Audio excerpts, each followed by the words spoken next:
Welcome, friends. Thank you for joining us for this year's Stephen G. Cary Lecture with Max Carter. My name is Frances Kramer, and I am the Director of Education here at Pendle Hill. To the many returning friends, to the many new friends, welcome. We are so glad that each of you is here. To those of you who are joining us here in the meeting room, to the nearly 400 friends from near and far who have registered to watch online, and to those watching this recorded lecture, welcome. I am speaking to you from the land of Lenape-Hawking, which is also the land on which Pendle Hill is situated, the homeland of the Lenni Lenape people for at least 12,000 years. We pause now to ground ourselves on this land that we are inhabiting with attention to the people that stewarded that land and the history of its colonization.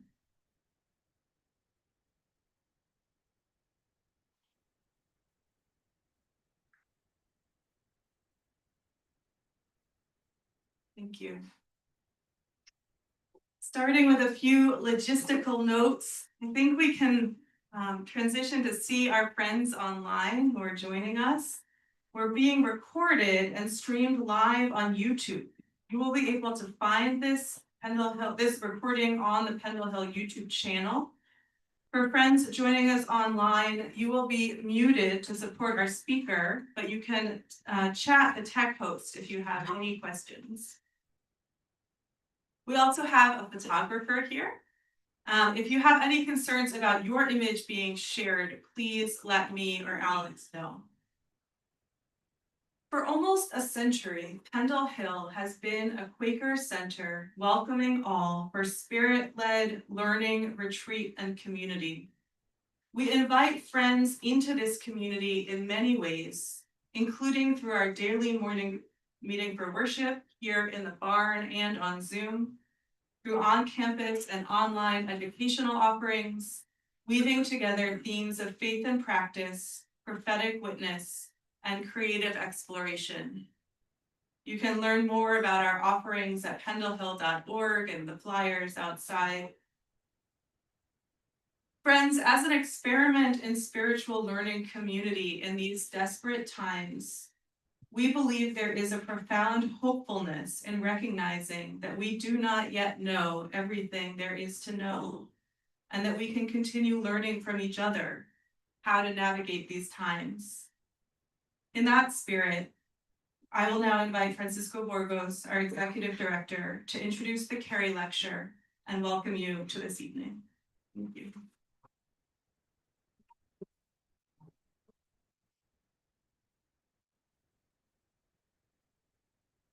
Wow, it is a great pleasure. You have a power.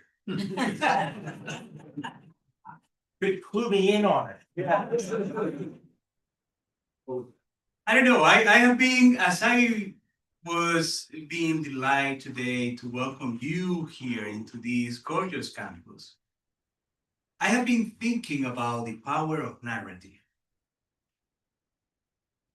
And I know that you, Max, will be inviting us to play with some metaphor as you depart from a great metaphor in your title as earthquake, fire, and wind. How can we find calm at the center?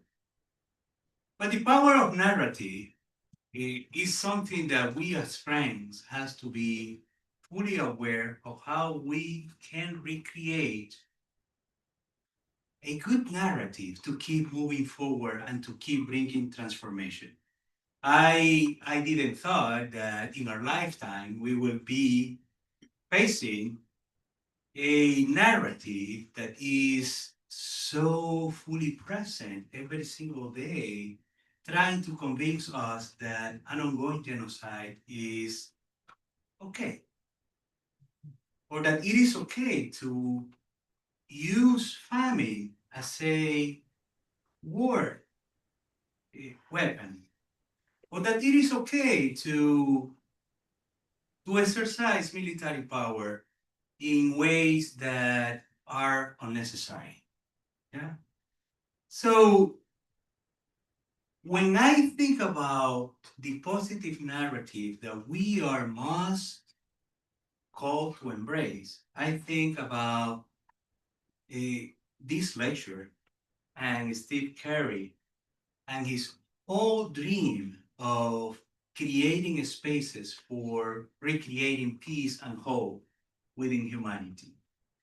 And over the past years, we have witnessed how many friends that we invite here to share with us their dream and how they are witnessing the way how can peace can be possible in this world. We also has been invited to take a little bit of those learning and play with them and exercise whatever we must exercise to make peace a tangible outcome. So as I welcome you tonight, and as I welcome you tonight and all the people that are with us online, I want to invite each one of us to hold tight to that dream of the narrative that we must invest ourselves to make this possible and to find calm at the center. And Max will be the one that will be defining the center for you. So thank you for saying yes. I have the privilege to be with Max for the past couple of years. Friends in North Carolina has been inviting me, and what a beautiful gift to spend time with Jen and Max in a very friendly and informal way, and to be able to plant the seed for this lecture to be possible tonight. So as we prepare to welcome Max and to hold him as he shared his witnessing with us, I will invite you to, again, hold a little bit moment of silence. And I invite you to speak out of the silence. And thank you so much in advance for all the things that you will be sharing with us tonight.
Thank you, Francisco. Thank you, Nancy.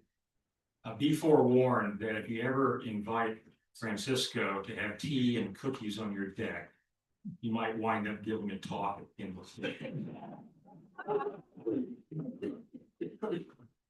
It is wonderful to be here. So many memories I have of time spent here at Pendle Hill. I remember when Denny O'Brien and others renovated this space and revealed these beams. And Dan Wilson argued for keeping the old floor because he had patched it and could point out the very patches. So in good Quaker procedure, I understand that you had to wait till he died. Anyway, wonderful too to see so many old friends from way back, and I emphasize old because you get a larger crowd when you get really old and enough people remember you. And half of them are here just to try to keep me straight. The other half and see if they ever amount to anything. That includes my family on Zoom. But it is wonderful to see so many old friends from literally my childhood. If you count April Van London, who's here for FDC, the 1950s in Western Early Meeting Quaker Hazen Camp. Friends Central, Earlham, of course, many things here at Pendle Hill. Anyone from Ball State? You wouldn't admit it. Temple. Okay, at least some people from Temple. But there's a like to be with you. I want to keep the introductory comments brief because I know that we have a lot of interest in the topic that I will eventually get to. I do want to allow a lot of time for Q&A. So I will be keeping pretty close to a script, which they asked me to do. I usually speak off the cuff back now that, Quakers are loud cuffs. But they want to publish this talk evidently, so it's in writing, and I'll try to keep that. And sticking close to the text also allows me to incorporate all the tangents in here that usually in my teaching I got to and never got around to the subject. And that wasn't just in geometry class where the tangents came in. But the first half of this talk will be something of a tangent because I wanted to do proper homage to Steve Cary and to Norval and Ann Reese, who made possible this lecture series, and then develop some context out of which I want to then finally get to Israel, Palestine, and some of the things we have learned in our experience there. So before launching into that subject, I want to say a little bit about my connection, even if tangentially, to Steve Cary. During the 8 years that Jane and I and our kids lived in Philadelphia, when I was teaching at Friends Select, Friends Central, and doing my graduate work at Temple, I knew of Steve, encountered him a few times, but was acquainted with him mostly through his then service for the American Friends Service Committee and work in the Philadelphia office, and his close association with Haverford, if I may mention that this close to Swarthmore. So first off, homage to Steve Cary. It wasn't until later that I learned of his work for AFSC as a relief worker after World War II. I heard him share in a documentary, some of you may have seen that documentary, in which he talks about that work, exhausted work after World War II and the devastation of Germany. At times the work was overwhelming, but when word came that the Religious Society of France had received the Nobel Peace Prize in 1947 for their centuries of humanitarian work, the Nobel Committee specifically cited relief efforts for victims on all sides of both World War I and World War II. And when that news came to those hard-working AFSC staffers, it really legitimated what they were doing, and it came as such a boost to their morale. I remember Steve talking about the impact of that. I want to mention two of my experiences that are directly related to that Quaker work. The first was in 1969, when I was working on a farm in southern Germany. And the grandmother of the farm, 67-year-old woman, had been through 2 world wars with Americans. She really didn't want me on that farm, this young American. She remembered the devastation of 2 wars. And one night after supper, after half of the summer had gone, and she had made my life miserable, literally almost cut my legs off the sickle bar mower in the hayfield once, yelling at me for drinking from the spring. After supper, the farmer just casually asked me, and I'll do all this in English rather than German, because my German's pretty rusty by this time. What's your religion? And I said, Quaker. At that, Grandma's face lit up like a Tannenbaum. And she said, Quakers? I know the Quakers. And she rattled off her experience of being a starving child after World War I. and the Quakers came to her village and set up a soup kitchen. We were tight the rest of that day. The second experience was in 1994 when I led the German program for Guildford in Munich. And one of the students in that program is an education studies major. At that time, an education studies major at Guildford had to have at least 70 hours of direct observation in another culture's educational process. Lily probably remembers this. And she signed up for this German program specifically for that, but she didn't speak German. I could not find her a placement.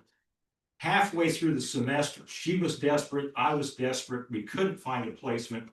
And finally, one of the faculty in the program said, why don't you try this little private school near the university? So I set up an appointment. And on the day of the appointment, I went into the office and I could tell that the principal was not really excited about seeing me. So she began very tersely by saying, tell me a little bit about Guildford College. I started as I usually do. Guildford's a small Quaker. Quakers, let me tell you about the Quakers. After World War II, Munich was in rubble. My family and I were starving, living in this devastation. And the Quakers came and set up a soup kitchen at my school. And for 2 years, my family lived off of what I took home. She got her internship. I just wanted to mention that not only as an homage to Steve Cary and that work, to give you a sense of the ripple effect of what we do. We may not see it in our lifetime, but those ripples do extend, and that does have particular resonance for what we're going to be talking about this evening. So, on to the next tangent. A source for the title of this Cary lecture, is this picking up okay? I'm supposed to speak directly into it, but I don't have rock star ability to talk right into it. A source for the title of my Cary lecture goes back to another experience of mine. In 1965, a then record tornado, they think it was an F6. It only goes to F5. If you remember Spinal Tap, it went to 11, that tornado. And it wiped out my hometown as I and 150 frightened Quakers huddled in the basement as that tornado literally went right through our meeting house, destroying our town. There was no fire, but there certainly felt like earthquake and wind. A year later, D. Elton Trueblood, the great Quaker philosopher and author, spoke at the meeting for worship when the rebuilt meeting house was dedicated. I can't remember a thing Elton said. I can remember how he sounded. Well, that's when. But I can't remember anything of the sermon. But I do remember the hymn he requested as the final hymn of the worship. Dear Lord and Father of mankind. The last verse of which is, speak through the earthquake, wind, and fire, O still small voice of calm.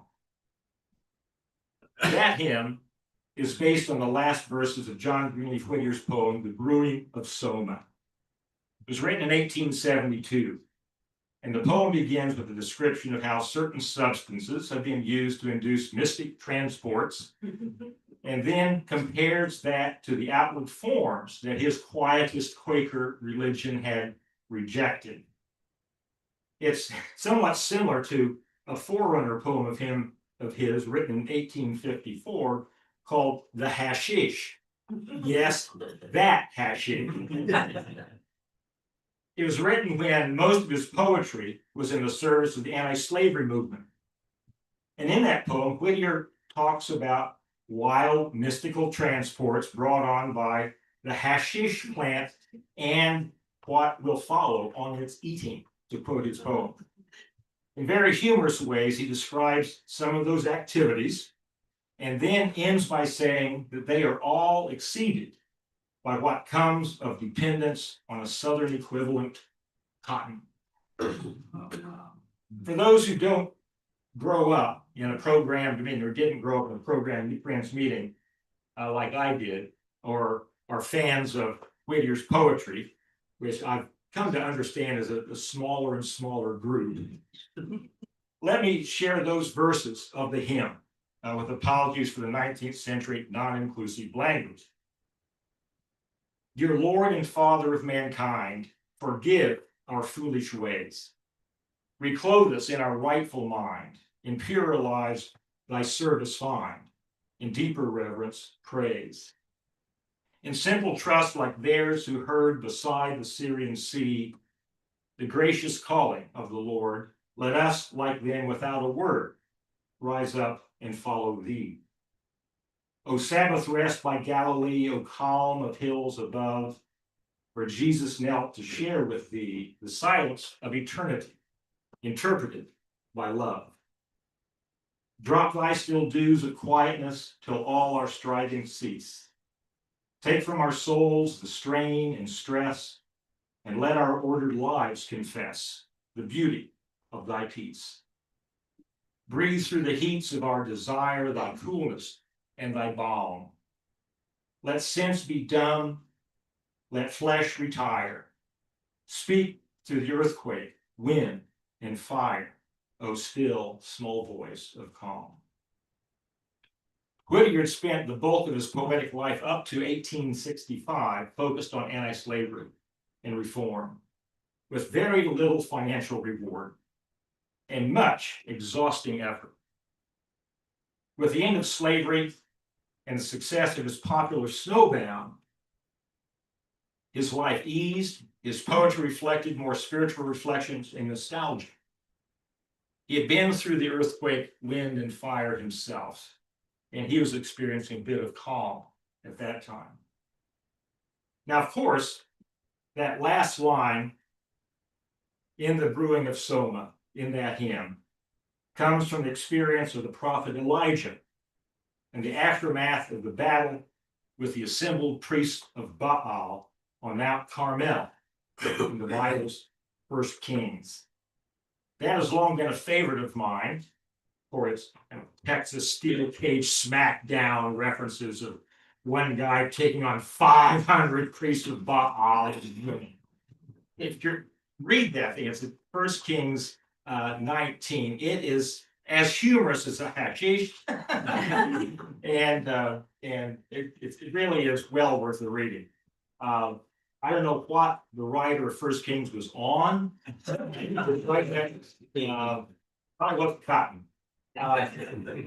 But anyway, it's a favorite of mine, not only for that text and the entertainment value of it, but on our service-learning trips to Israel and Palestine, we spend time at the Mar Elias School in the Lower Galilee, and from the roof of the guest house, we see Mount Carmel. And I riff off of that passage with our participants as we look at the very spot supposedly where that occurred. It's a marvelous story of speaking truth to power and on occasion actually winning. But having won that smackdown on Mount Carmel, he had to flee for his life because he had ticked off Queen Jezebel, who was the patron of those priests and was not amused by his victory. He had to flee for his life. And here's the passage in 1 Kings 19 describing that. So Elijah got up and ate and drank, and strengthened by that food, he traveled 40 days and 40 nights until he reached Horeb, the mountain of God. There he went into a cave and spent the night, and the word of the Lord came to him. What are you doing here, Elijah? He replied, I've been very zealous for the Lord God Almighty, but the Israelites have rejected your covenant, torn down your altars, and put your prophets to death with the sword. I am the only one left, and now they are trying to kill me too. The Lord said, go out and stand on the mountain in the presence of the Lord, for the Lord is about to go by. And then a great and powerful wind tore the mountain apart, and shattered the rocks before the Lord, but the Lord was not in the wind. And after the wind, there was an earthquake, but the Lord was not in the earthquake. And after the earthquake came a fire. The Lord was not in the fire. And after the fire, a gentle whisper. Which that version, the New International. I should have done the Henry Cadbury one, since you've probably heard the joke, who's on the team that did the Revised Standard Version of the Bible, was his scholarship, and was working on that in his office in his home when a neighbor knocked on the door. And so the story goes, Henry's wife answered the door. The neighbor wanted to see Henry. Said, "Oh, he can't be disturbed. He's upstairs in his office writing the Bible." So now to the substance of the talk, finding sanctuary, that gentle whisper, that voice of calm. And we are, indeed, as many have alluded to this evening, living in earthquake, wind, and fire, however you want to define that, and whatever it is in your life, in the world's life right now. That is earthquake, wind, and fire. It's very real. And maybe the first time these conditions have hit us with such force. Not that we should ignore it, hole up in a cave, not face the storm, but how do we persist? How do we face such meteorological elements? How do we find the ability, as the psalmist writes, to sing the Lord's song in a strange land? And this is a strange land we're in now. And here I want to mention a concept I learned from a Guilford College student several years ago. She was studying sustainability and permaculture and told me about the practice of always leaving a sanctuary, an undisturbed spot of ground where nature can do its work while you go about destroying the fertility of the land, the bad tactics. Watch what Mother Nature is doing. She knows, what climate, soil conditions work there. I see a similarity in the spiritual understanding of when Thomas Kelly describes his understanding of sanctuary. And this comes from his Testament devotion. Many of you are probably familiar with this. Deep within us all, there's an amazing inner sanctuary of the soul, a holy place, a divine center, a speaking voice to which we may continuously return.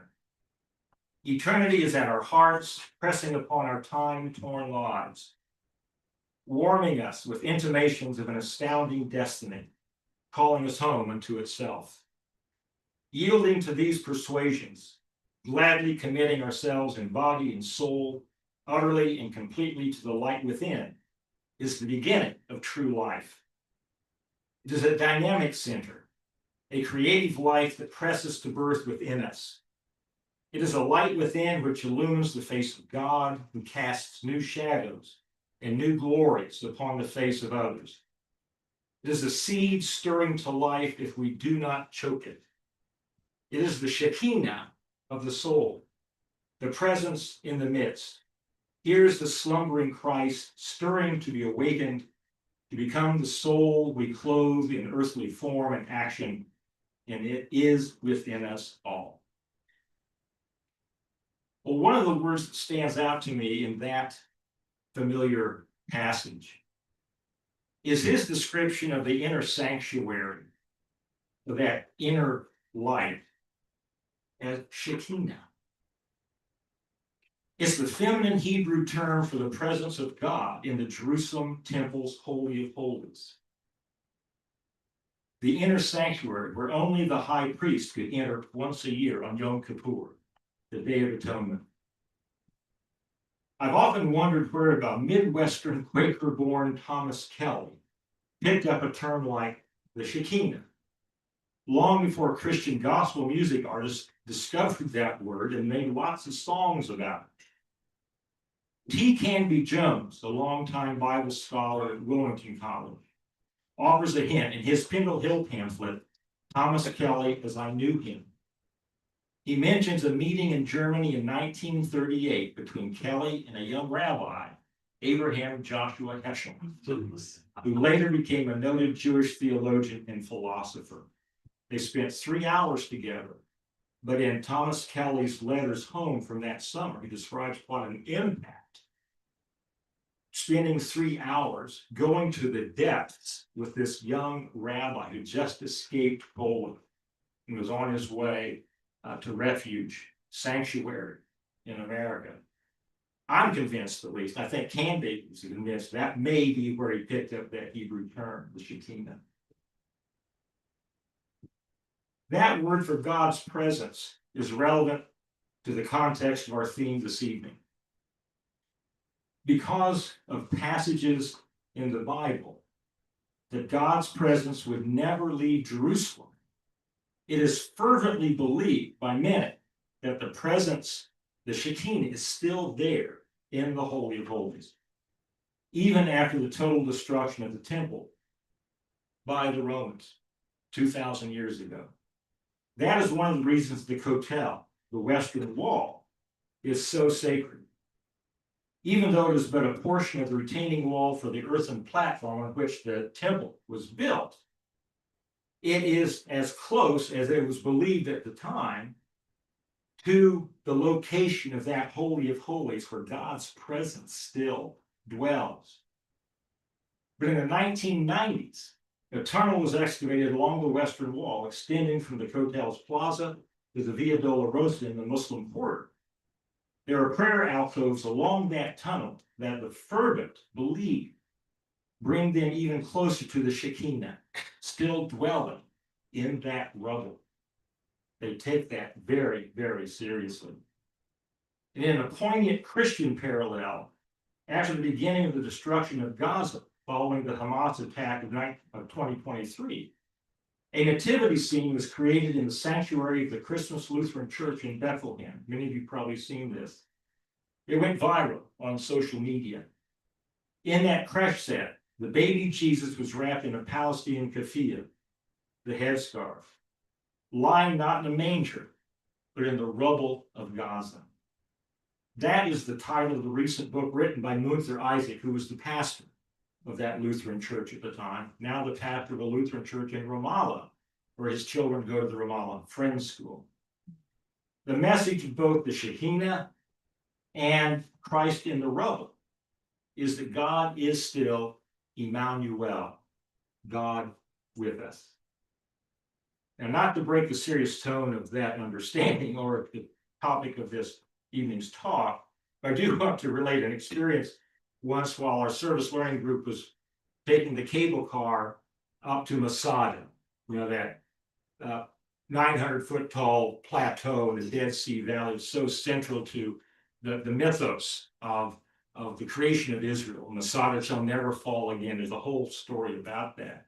I don't know why, when the Romans built a ramp over 2 years of slave labor to get to the top of Masada, where the last of the Zealot and Cary holdouts were, and they committed suicide before they could be slaughtered, why they didn't just take the cable car. But they built a ramp.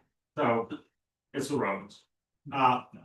As we were taking this cable car up, the gondola was big enough to hold not only our group, but a group of American Christians who were there with their pastor on their Holy Land tour. Honest to goodness, as the gondola jerked to start its ascent, in a very serious tone, the pastor turned to his congregation and said, "Now, I have to let you know that while we are in this gondola, God is not with us." Pastor, it said, the Bible says clearly, that, "Lo, I am with you all."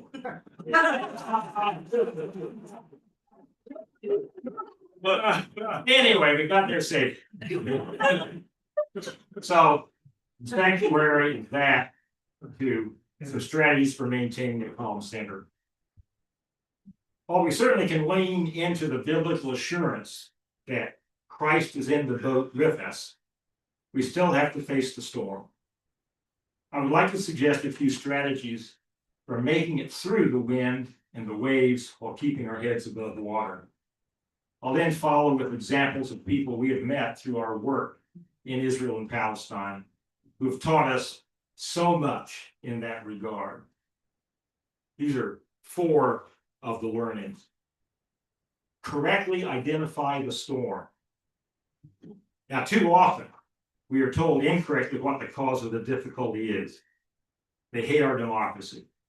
These people have been fighting for millennia.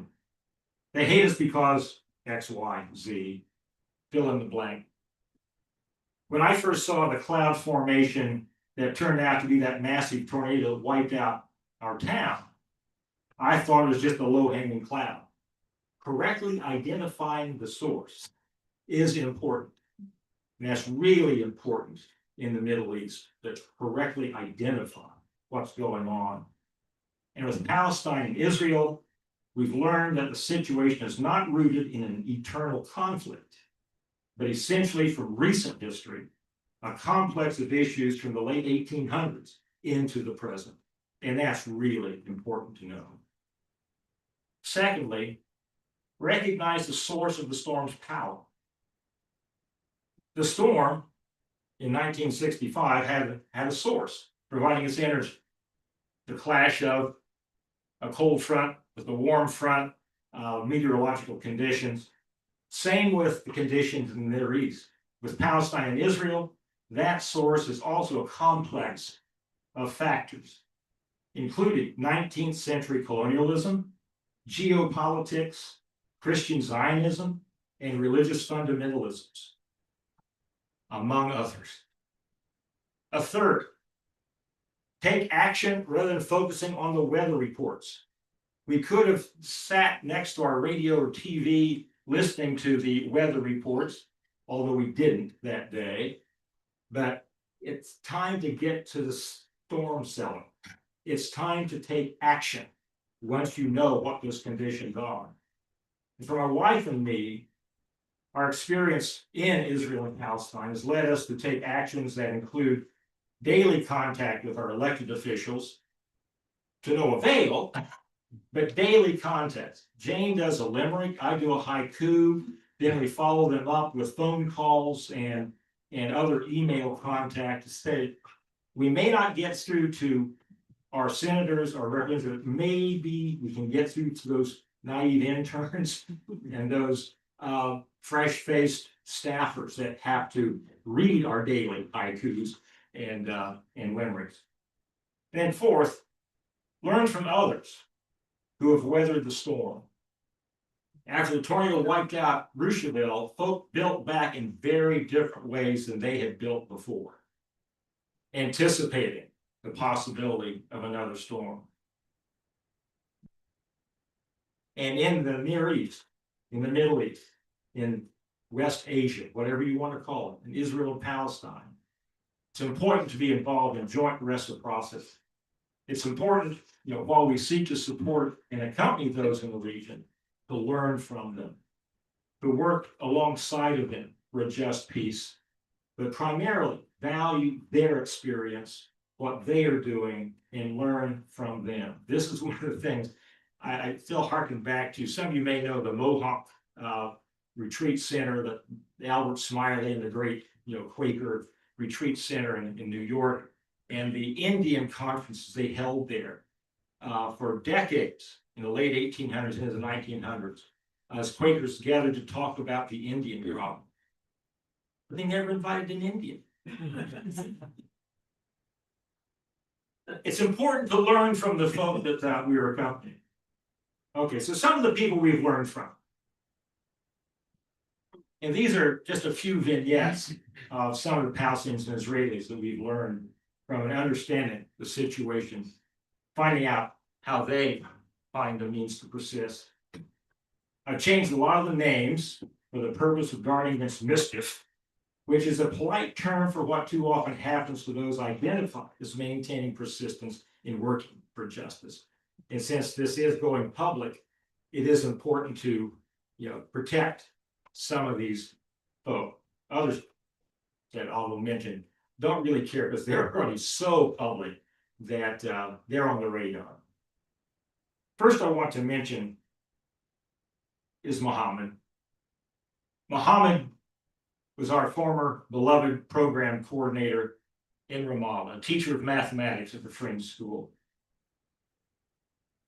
He had lived his whole life in Ramallah, in the Palestinian West Bank, before his death a few years ago. Yet he still held the papers proving ownership of the land his family had lived on for generations in what is now Israel. They were driven out in 1948, and that land now comprises much of what is Israel's Ben Gurion Airport. But he made a life in the West Bank with his wife, raised 4 very successful sons, all of them from Fringe School graduates. He worked passionately for justice, sometimes politically, sometimes just in his community.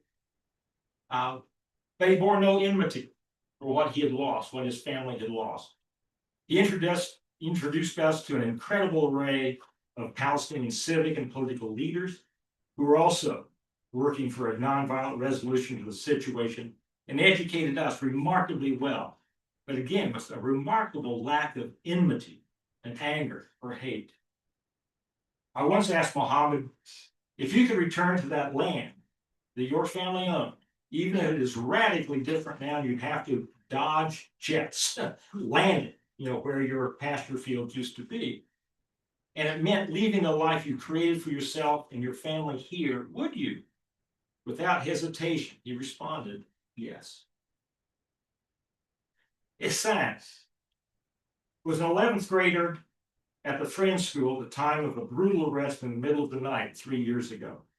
He was beaten, imprisoned with no charge, and subsequently put through 37 hearings in Israel's military courts, as witnesses were coached to try to testify against him, only to confess on the witness stand they had never known him. Through it all, he sang Christian hymns in his jail cell, even though he was tortured for doing so. He refused any special treatment from the outside, saying, I'm not special. There are countless others like me. I shouldn't be treated any differently. And he maintained his confidence the truth would eventually vindicate him. Well, some of you know that the news came today that that young man was convicted in a military court and will face prison time. 2 witnesses were finally tortured into testifying. And the charge was he attended a demonstration in his town of Beit Hanina, during which a settler's car was attacked. There are 3 major problems with that. 1, he never attended that demonstration. 2, it was Beit Hanina, a Palestinian village. And 3, that settler had no business being there, let alone the fact that the charge against Shadi Islam was that he had touched that car with his finger. That was the charge. He faces maybe 2 years in prison. And that sentence will come down December 15th. Hold him and his family in the light. As we got that news today and received a subsequent text from his mother, we learned that, again, they are persistent. They are not giving up. They identify this is what comes from a colonial mindset, from a justice system that serves the interests of a military occupation, and that we will persist and redouble our efforts. And I hope we all will as well. Happy to give you details after it's all over, like I did out here with his name. The next, Ithamar, is a veteran of an elite unit of the Israeli army. He became a member and then a director of Breaking the Silence, which many of you know, is an organization of former and active duty soldiers who break the silence of what they really experienced while in the military, in the occupation, and now work for an end to the military occupation of the West Bank and Gaza, saying, if you want to destroy Hamas, end the occupation. That's what creates groups like that. Itamar's epiphany while in the service came when he was on a night mission in a Palestinian village and helped round up all the men, blindfolded and handcuffed them and forced them to kneel in the city square as soldiers cuffed them about the head and took selfies of the activity to send to their family and friends. Caving to peer pressure to do the same, Avner sent his selfie to his father, a veteran of 2 wars. His father immediately responded, "You should be ashamed of yourself." Itamar did serious self-examination as an observant Jew and subsequently recognized the inconsistency of his actions with his own Jewish ethics and joined that organization. Elias and Maria. Elias is an evangelical Christian Palestinian and father of 3. He was used as a human shield as an Israeli army unit kept him under gunpoint in the middle of the street in Ramallah, as other soldiers fanned out throughout the neighborhood in an operation. His faith told him to love his captors and to continue to work nonviolently for justice. Maria was a Muslim student at the Ramallah Friends School at the time, and she was also used as a human shield as an Israeli army unit raided her family's apartment in Ramallah. She was forced to go door to door with a soldier behind her to knock on the door and ask entrance in case there might be fire. She never talked about an experience of bitterness, and after majoring in psychology in college, earned a PhD in clinical psychology, and now has a private practice in therapy. Bassam and Rami, some of you know that I'm using their real names, but they don't care. Bassam is a Palestinian Muslim who lost his 10-year-old daughter when she was shot by an Israeli sniper as she was going to school. Rami, the son of Holocaust survivors, lost his teenage daughter during a Palestinian attack on her army base. Both initially sought revenge, but realized that they would only contribute to the spiral of violence and joined the bereaved parents circle and combatants for peace, for mutual support and to do educational programs about how to address root causes and try to prevent any others from experiencing the same pain and loss that they had experienced. Abuna, Elias Shakur, I'll use his name as well. He has 2 books in your bookstore. As a little boy in the Palestinian village of Biram, when the 48 war resulted in the ethnic cleansing of the village, he was displaced, became homeless, and in fact, all the men of the village were expelled and had to find their way through Jordan, Syria, Lebanon, surreptitiously back into what became Israel. The Israeli Supreme Court eventually ruled that the residents could return to their village about 5 years later. And as Abuna, then a little boy, and the villagers joyously crossed over the hill into their village, the Air Force bombed it to rubble. He went on to become an ordained Melkite priest and eventually the Archbishop of the Galilee, and established a school in the Galilee for Jews, Christians, and Muslims, writing a book called Blood Brothers, which you do have in your bookstore. And is famous for talking about how we're not born Jewish, Christian, or Muslim, we're born babies. And together we can face the storm. Leah, a multi-generational Jerusalemite. Leah refused induction into the Israeli military, knowing that it would result in imprisonment. After release from prison, she would study education at Hebrew University for a while, continue her work against the military occupation and the militarization of Israeli society. Imprisoned again when she refused subsequent induction orders, she would once more continue her studies and work upon release. For a length of time, she served on the staff of the American French Service Committee in Jerusalem.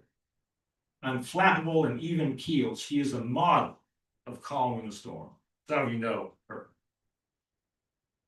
Tamar is a Christian convert to Judaism out of a Baptist cult in West Virginia, and made aliyah to Israel in 1994, where she became a photojournalist in Jerusalem.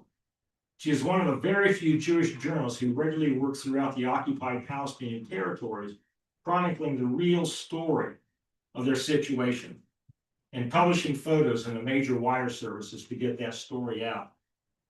Immediately after October 7, 2023, she went into the West Bank to observe at a Palestinian farm, both to chronicle the threats of violence from surrounding settlements and to provide by her presence some level of protection for those farmers. And today, when she learned about Hassan's conviction, she texted us from where she was doing photojournalism in the southern West Bank around Masafer Yatta and Hebron, which, as you know, are under tremendous attack from settlers. And then finally, Ramsey and Riot.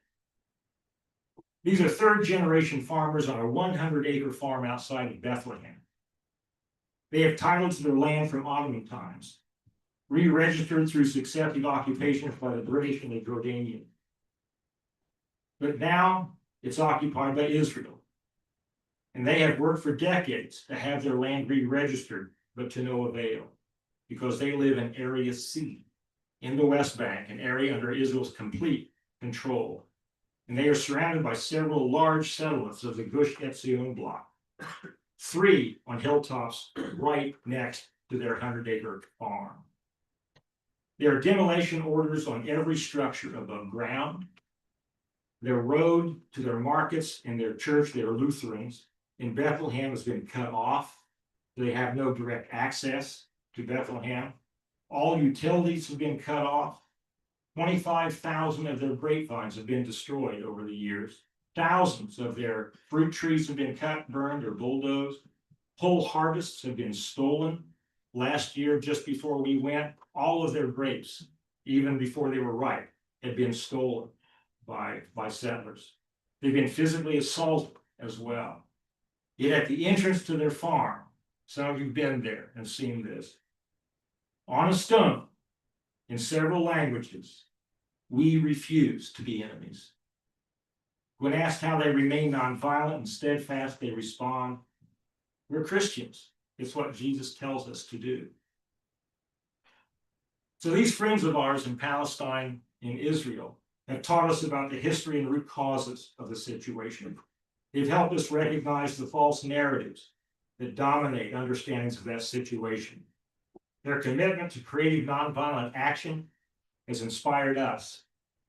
And they are the reason we have an answer when people ask us how we can maintain hope when all seems so bleak.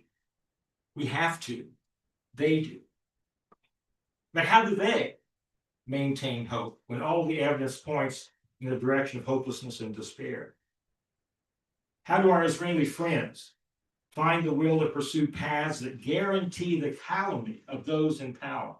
Breaking the silence has been banned from going to schools, lest students hear their story. The way you advance in Israeli society vocationally is through military service. The more elite the unit you serve in, the better chances you have of that plum job. They are giving all of that up to work with this organization.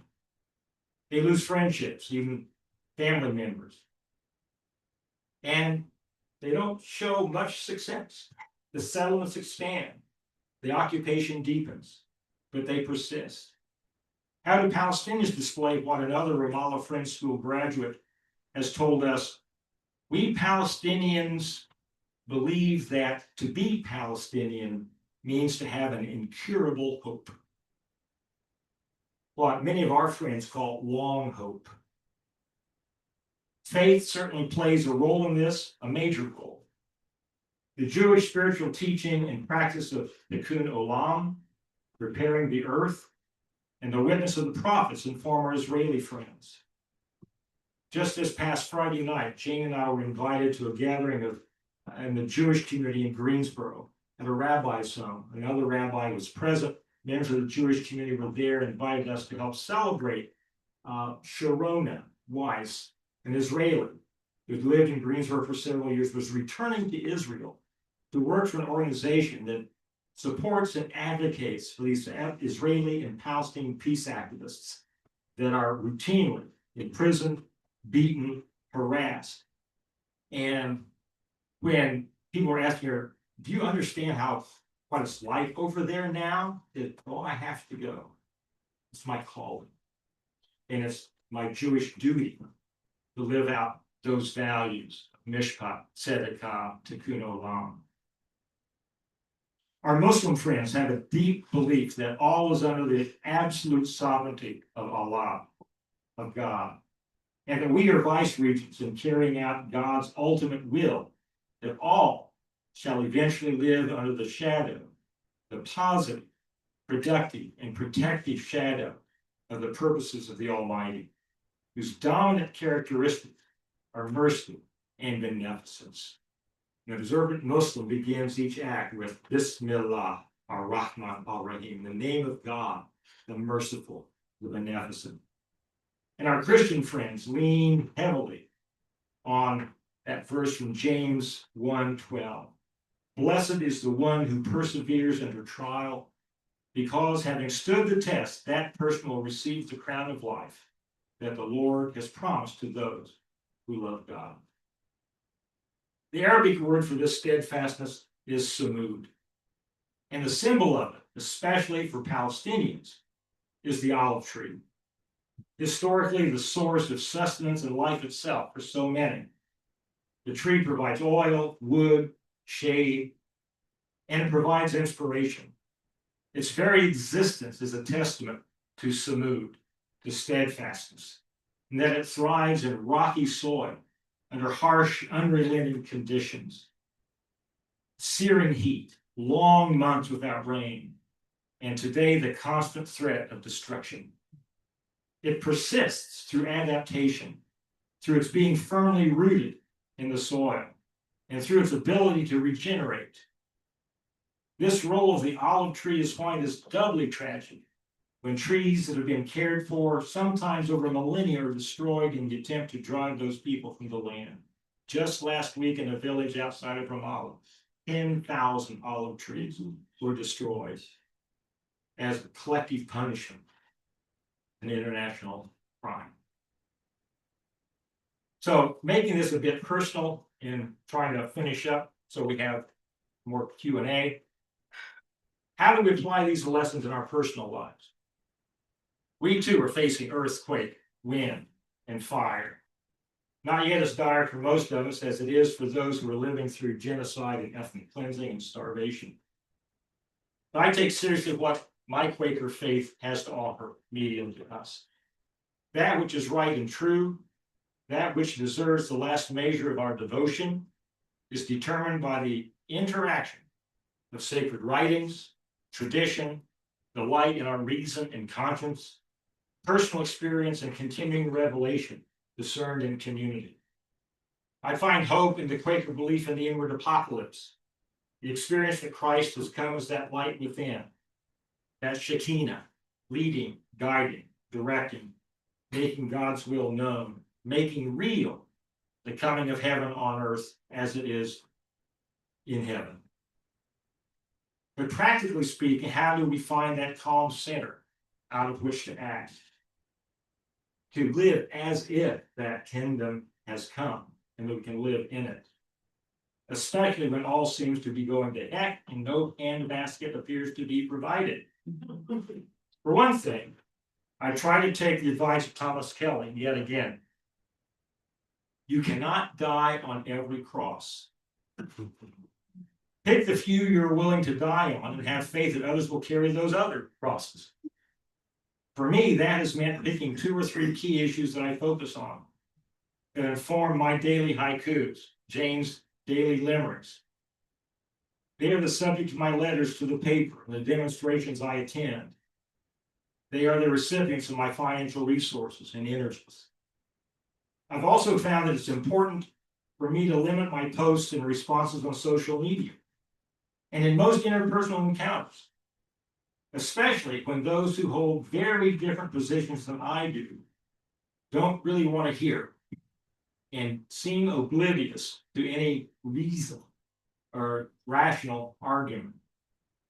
What I have to remind myself is to only speak out of what I know experientially, what I know directly. That's really hard to refute in a conversation with someone. So I have found that it's far less likely in an online discussion or in person for that conversation to go south if I simply speak from that irrefutable experience. And as I share with those I take on the Underground Railroad tour at Guilford College in the New Garden Woods, friends on the Underground Railroad had to keep all their Quaker testimony balls in the air. At the same time, nonviolence, integrity, care for the freedom seeker, they often seem to come into conflict. But no one could be superseded by the other. They were all equally important. You had to find a way.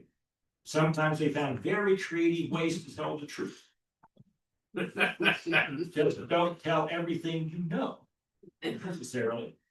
But that's what integrity meant to them, to integrate each of those values so personally in their lives that each was equally valuable. They found that way forward to harmonize their practice with their principle. So, conclusion. In times like these, it might be tempting to stay in our cave, a sanctuary of sorts from the earthquake, wind, and fire raging outside. But there's the possibility of stepping out into it, into that space of sheer silence where the presence, the Shekinah, dwells both within and without, giving us the strength to face the storm. And as the late Quaker sociologist Elise Bolden emphasized, if we each in places where we stand, rooted in truth and long hope, create around us a zone of peace, and as others do the same, one day, as we all together face the storm, these different sanctuaries will come together. The reign of God will not only be inward, but outward as well, or at least the ripples of our work might bear fruit well past our own time.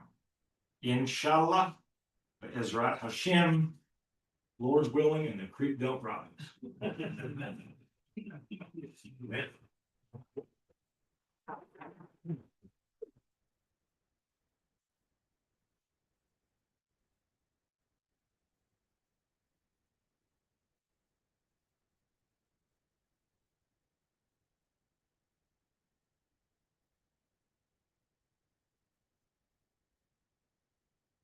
Thank you so much, Max. So this is always often my favorite time of these lectures. I love hearing from the speakers, but it is particularly precious to me to get to hear the questions on the hearts of our community here and hear our speaker in conversation with you. So hopefully you were given a card when you walked in, if you're here in the barn. And Olivia will be circulating to collect cards that have questions on them. For friends online, there's a question and answer button, and you can ask your questions there. I'll have a laptop here, so I'll be reading the questions coming in online and the cards that are being collected. And I wanted to start, Max, with a question for you, bringing in what Francisco mentioned about these wildly divergent narratives in this moment. And what does it mean to live into this testimony of truth at this time?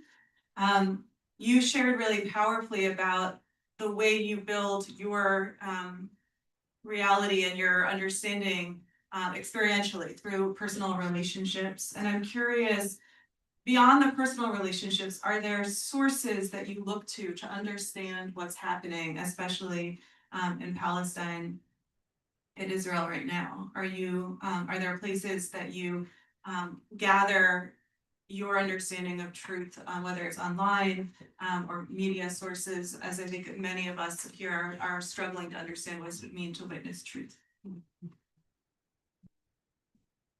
Indeed, much of it comes from our social media contact, daily texts, emails, direct conversations with Israelis and Palestinians that we have formed relationship with. Our annual trips over there to meet with the whole array, and we literally meet from Hamas through Fatah to other political parties on the Palestinian side, and on the Israeli side with settlers, with soldiers, reservists, those in the peace camps. So we try to get as much direct personal experience from those encounters, as well as reading the daily posts from a priest at St. George's Cathedral in Jerusalem, our friend photojournalist Tamar, our the plaintive pleas we get from the parents of our students at Gilbert who are worried sick about them in the United States, as their children worry about them there. And then beyond that, some of our trusted sources, I mentioned Munther Isaac's Christ in the Rubble. That is a very important book if you haven't had a chance to see it.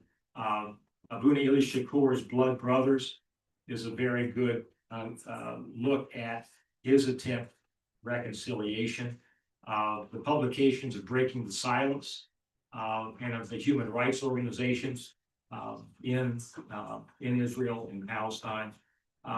It's very difficult at times because those organizations have been declared terrorist organizations and their funding has been frozen. So it's very hard sometimes for them to get their information out. But social media and texts and email have been very helpful. But I do highly recommend the AFSC book, Light in Gaza, which gives you some sense of what Gaza was like before October 7. And to give you a sense, as one of our friends, Sam Bahur, a wonderful person, I know some of you know Sam, businessman in Ramallah and former board member of the Ramallah Friends School, is often asked about Hamas and does he condemn Hamas and terrorism?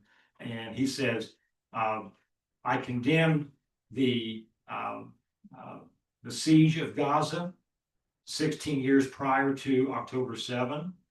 I condemn what happened for 3 hours on the morning of October 7. I condemn what's been happening there since then.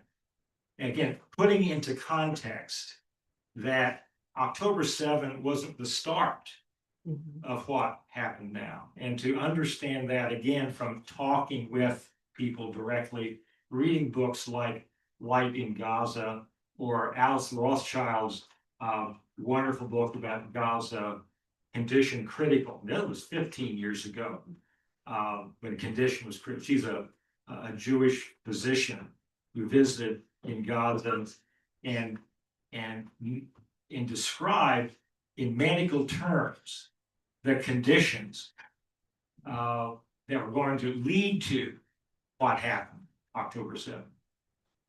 Those are just a few. There are a lot. Others here have read a lot and have other recommendations. Steve Chase has some good writing. I know you folk back there have some good writing. Yeah. Thank you so much for that. And we will be sending out an email with resources that were mentioned. So we'll collect some of those and include them in an email that's sent out to everyone. A friend has a question. We've been clear tonight using the term genocide and noting that some friends are in discernment about that term. What are your most compelling reasons that you use that word? Jane, get up here. I've learned things in 51 years of marriage. On the spot. Okay, well, I was privileged to go on a trip in April with Friends United meeting, a pastoral care trip. And it was Mitri, it was Lunter Isaac that said that Christians in particular, churches in particular, need to stop skirting the issue. That we need to use the word apartheid, we need to use the word genocide, and that this game of we have to be fair and equal means that we're on the side of the oppressed, basically. And that Christians have a great responsibility to start using the proper terminology. And anytime I give a talk, I start with definitions. And so we talk about occupation and genocide and apartheid. And so that's, that comes from Palestinians telling us this is something you need to do for us. So I am now no longer shying away from hard conversations with words that people don't want to hear. And the way Jane starts her presentation, and since coming back in April from that pastoral visit sponsored by Friends United meeting, she's been asked to do that a lot. She starts with the Merriam-Webster definition of genocide and the international definition of genocide. It's an exact fit.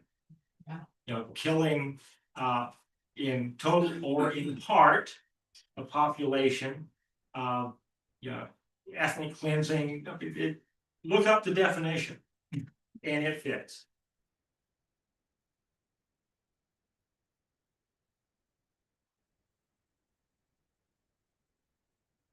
I think the questions themselves are kind of navigating the realities that we're discerning among. There's a question, several questions about the conflation of anti-Zionism and anti-Semitism, and the concerns friends have around using the term genocide and speaking against Zionism with concern about anti-Semitism, and questions about speaking to that conflation. Yeah, I had an interesting conversation just yesterday with a member of the Jewish community in Greensboro about this, who was circulating a letter in his temple condemning the genocide and saying they're getting blowback for it because this will increase anti-Semitism. He said, as if killing a whole population isn't going to increase anti-Semitism. He separates Jew hatred from anti-Semitism and anti-Zionism. And I think it's important to unpack all of those terms. The biggest Zionist problem, in fact, is Christian Zionism. If you take a look at, so there are millions and millions and millions of American Christians who are Christian Zionists. And one of the people we write daily to, we finally got to talk to, is our representative, Virginia Fox of our district in Greensboro. He was a Christian Zionist, and we were trying to argue, to advocate for Isan and for other issues of justice over there. And Jane used the term of, well, Israel's occupying the West Bank, and she stopped us right there and said, it's not an occupation. God gave that land to Israel. And the conversation was over. And I think it's important to talk about different kinds of Zionism as well. But anti-Semitism has been weaponized. You've seen this in the universities, how it's been used not to really help Jews, but to weaponize attacks on higher education in large part. So again, to try to parse that out, to really examine that. And the other thing to understand is how much of this is scripted. Some of you may have been involved in the BDS movement, Boycott, Divestment, Sanctions movement, which was adopted by Palestinian civil society in 2006 to adopt the same tactics, strategies that helped end apartheid in South Africa, a nonviolent movement. And that was hard for those who were opposed to the Palestinian liberation movement, justice for Palestinians, to combat, because you can fight with one of the world's largest military powers, but how do you fight a nonviolent movement. Tanks don't work against that. So quite literally, our daughter actually wrote a book about this, studying four case studies of BDS and the anti-BDS movement. And what she found was that Madison Avenue Marketing Company was hired to write a 114-page script of how you respond to BDS and to demonstrations and movements on campus. And the main point they made was you can't argue the facts. And like with genocide, you read the definition of genocide under international law and Merriam-Webster, it's there, it's clear. You look at the definition of apartheid, absolutely clear. Today, Islam was tried in a military court as a Palestinian living in the West Bank. The settler who killed an American citizen in Sinjar a month ago was tried in a civil court. He lives in the West Bank. Conviction rate of civil courts, 3%. Conviction rate of military courts, 98%. Apartheid, I mean, it's just clear. Two separate legal systems in the same land. So you can't argue the facts. What this Madison Avenue script said, you got to argue feelings. Because you can't argue against a person's feelings. I feel unsafe. I feel threatened.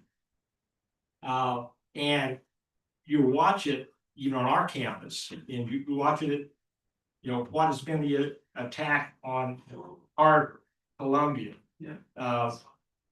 They feel unsafe. They feel attacked. Their feelings, because you can't argue the facts. I mean, that's part of how I respond to that. Got to unpack all those.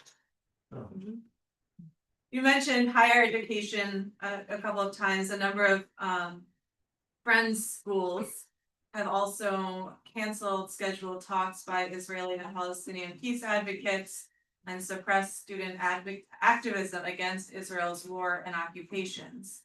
This is a very different environment than those of us who grew up in Quaker schools during the Vietnam War. What do you think has changed? Fear. The real fear. 2 years ago, 2 years ago, as things were unfolding after October 7, our Palestinian students asked the president of Guilford College, there's an active peace studies program, active Quaker ethos on campus, to make a statement. And he said, I can't. I've seen what's happened at Harvard. I've seen what's happened at Columbia. And he said, I'm fearful for my job. I'm fearful for enrollment. I'm fearful for funding. Now, it was pointed out to him, those are the exact same arguments for keeping Guilford segregated until 1962. But it was fear. Now, that's also felt by our Palestinian students who are fearful of public protests themselves, because, especially now, their visas, can be revoked. They could be arrested. Again, talking about, as I did in my conclusion, learning from Quakers from the Underground Railroad, how to keep all those balls in the air and how to figure out ways around those challenges. They figured out how to do seminars, educational programs, keeping their heads down, not calling attention to themselves, but finding other creative ways of getting the word out. Right after October 7, 2023, within about 3 or 4 days, one of our Palestinian students put together a slideshow about the history of Gaza, the history of Palestine, and put everything into context as a seminar for a business class. She figured out a way to do it. And one of my favorite moments of that was when someone asked her, well, when did you become Palestinian? but it was something along those lines, like, but how long have Palestinians been in that region? He said, well, Canaanite times. But it provided an opportunity for education and but since then, most of the students are just really hesitant. They say, I just want to get my education. I don't want to call attention to myself. But administrations are fearful. Yeah. Unfortunately, we're not going to get to all of the questions, so I think I'm just going to ask this final question and then invite you to share anything else you want to add in closing. Your trips let people see for themselves, and your books are descriptive, not prescriptive. However, what would you encourage Quaker meetings to do? One offering here is the apartheid-free communities. Well, again, Jean and I have each chosen 2 or 3 things to do. I would encourage meetings to encourage their members to pick 2 or 3 things to do. It may not be Palestine, Israel, but to put those energies in fewer things than spreading yourself too thin or dying on every cross. And perhaps the whole meeting may need to do that. Pick out what is that one, and it may not be Israel-Palestine, but if it is Israel-Palestine, I would encourage them to what would be the most effective thing. And for them, they may have personal contacts with elected officials. It could be sponsoring scholarships for students in Ramallah. It could be providing legal assistance to Palestine. So picking something, not spreading so thin that it becomes, as my mom always accused me, you're so broad-minded, you're scatterbrained. I think, again, figuring out where can your energies most helpfully be directed, and to leave time for renewal as well.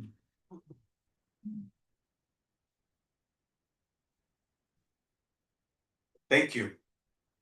Thank you. I think that You can still come for dessert at our house anytime. But you know what will come next. The next time another person within your household will be invited to provide. But friends, join me in giving a big round of applause.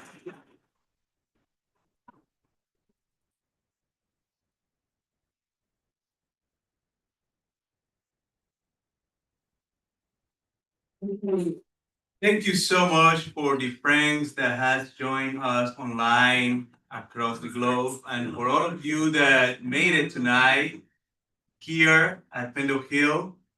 We look forward to welcoming you back to the different learning opportunities that we have here. And for learning about that, I invite you to visit pendlehill.org. Many of the resources that Max was referring, many of those books are available for purchase at the Pendle Hill small independent bookstore. It's a way to support us, and we look forward to welcome all of you back for different learning opportunity in community. Have a wonderful night. Thank you.